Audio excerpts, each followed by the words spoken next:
जब भी कभी चुनाव होता है और चुनाव में गठबंधन होता है, उस गठबंधन के दौरान जितनी भी पार्टियां होती हैं, यानी जिन पार्टियों में गठबंधन होता है, वही गठबंधन सही माना जाता है जब टिकट का बंटवारा शांतिपूर्ण तरीके से हो जाए। लेकिन महागठबंधन में इन दिनों कुछ अलग ही चल रहा है। बिहार विधानसभा चुनाव 2025 के पहले चरण के नामांकन की अंतिम तिथि खत्म हो गई। विपक्षी महागठबंधन में सीट शेयरिंग को लेकर स्थिति साफ नहीं हुई। जिसका जो मन कर रहा है वो कर रहा है। कुछ ऐसी 7 सीटें हैं जिसके बारे में अगर आप जानेंगे तो आपको समझ में आ जाएगा कि आखिरकार बिहार में टिकट के लिए कौन सा खेल चल रहा है। आरजेडी, कांग्रेस, वाम दल, वीआईपी और दूसरे सहयोगी दलों के बीच दरअसल खींचतान है। नई नई खबरें सामने आ रही हैं। दिलचस्प बात तो यह है कि बिहार की 7 विधानसभा सीटों लालगंज, वैशाली, राजापाकर, बछवाड़ा, रोसड़ा, बिहार शरीफ और गौड़ा बौराम पर महागठबंधन के अंदर ही एक फाइट चल रही है और इसको नाम दिया जा रहा है फ्रेंडली फाइट का। गौड़ा बौराम सीट पर आरजेडी और कांग्रेस दोनों ने अपने अपने उम्मीदवार मैदान में उतार दिए है ना दिलचस्प। आरजेडी ने पहले यह सीट वीआईपी के खाते में जाने की बात कही थी, लेकिन चुनाव आयोग ने दोनों पार्टियों के नामांकन स्वीकार कर लिए। अगर 20 अक्टूबर तक आरजेडी उम्मीदवार नाम वापस नहीं लेते हैं तो यहां भी महागठबंधन के दो उम्मीदवार आमने सामने होंगे।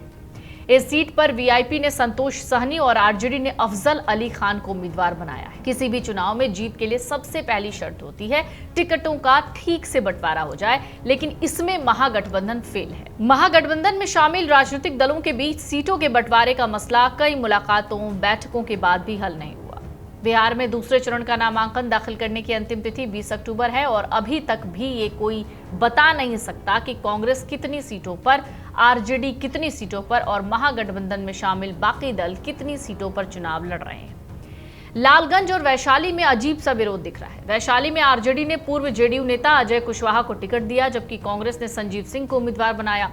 लालगंज सीट पर भी कांग्रेस की आदित्य कुमार और आरजेडी की शिवानी शुक्ला, जो कि पूर्व विधायक मुन्ना शुक्ला की बेटी हैं, उनमें सीधा टकराव है। राजापाकर और बछवाड़ा सीट पर कांग्रेस और सीपीआई आमने सामने हैं। कांग्रेस ने बछवाड़ा से प्रकाश दास को टिकट दिया, जबकि सीपीआई ने पूर्व विधायक अवधेश राय को उम्मीदवार बनाया। रोसड़ा सीट पर भी यही हाल है। कांग्रेस ने पूर्व आईपीएस अधिकारी बीके रवि को उतारा, जबकि सीपीआई ने लक्ष्मण पासवान को मैदान में भेजा है। बिहार शरीफ में कांग्रेस के उमैर खान और सीपीआई के शिव प्रसाद यादव आमने सामने हैं। जानकार कहते हैं ये विवाद सीट बंटवारे की प्रक्रिया में हुई देरी और आपसी असहमति का रिजल्ट है। कांग्रेस ने 48 उम्मीदवारों की सूची की नामांकन की अंतिम तिथि से ठीक पहले जारी की थी, जबकि आरजेडी ने 46 उम्मीदवारों की सूची पहले ही घोषित कर दी थी। भाकपा माले ने 20 उम्मीदवार और वीआईपी ने 15 सीटों पर दावेदारी ठोक दी थी। इससे कई इलाकों में एक ही गठबंधन के 2 उम्मीदवार उतर गए। विकासशील इंसान पार्टी यानी वीआईपी यानी मुकेश सहनी की पार्टी ने महागठबंधन में नई मुश्किल खड़ी कर दी थी। सहनी ने शुरू में 60 सीटों की मांग की, जिसको घटाकर उन्होंने 15 किया, लेकिन आरजेडी नेताओं का कहना था कि उन्हें ज्यादा से ज्यादा 12 सीटें ही दी जाएंगी।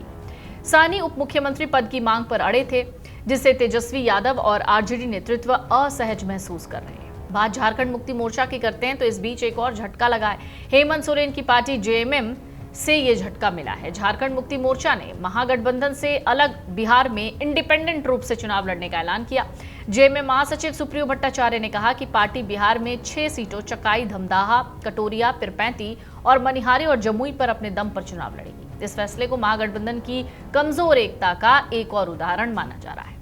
जहां महागठबंधन अपनी सीटों के बंटवारे को लेकर उलझा हुआ है, वहीं एनडीए ने सभी 243 सीटों पर उम्मीदवारों का ऐलान कर दिया। बीजेपी, जेडीयू, लोजपा, रामविलास पासवान और एचएम के बीच यानी हम के बीच बंटवारा स्पष्ट हो गया। विश्लेषकों का यह भी मानना है कि विपक्ष के भीतर यह स्थिति एनडीए के रणनीतिक बढ़त का कारण बन रही है और 6 नवंबर को होने वाले पहले चरण के मतदान में इसका असर दिख सकता है। बहरहाल, पहले चरण के नामांकन के साथ ही बिहार की सियासत में महागठबंधन का अंदरूनी कलह खुलकर सामने आया। जहां एनडीए एकजुट होकर प्रचार अभियान में उतरा, वहीं विपक्षी दल सीट बंटवारे के दलदल में अभी भी फंसे हुए हैं। नाम वापसी की आखिरी तारीख 21 अक्टूबर है, लेकिन राजनीति के जानकार कहते हैं तब तक ये आंतरिक टकराव एनडीए के लिए बड़ा मौका बन जाएगा। अब निगाहें नाम वापसी की अंतिम तिथि पर हैं और जब ये पता लगेगा कि क्या महागठबंधन आखिरी वक्त तक एकजुट हो पाएगा या ये एक फ्रेंडली फाइट सच में एनडीए की राह आसान बना देगी।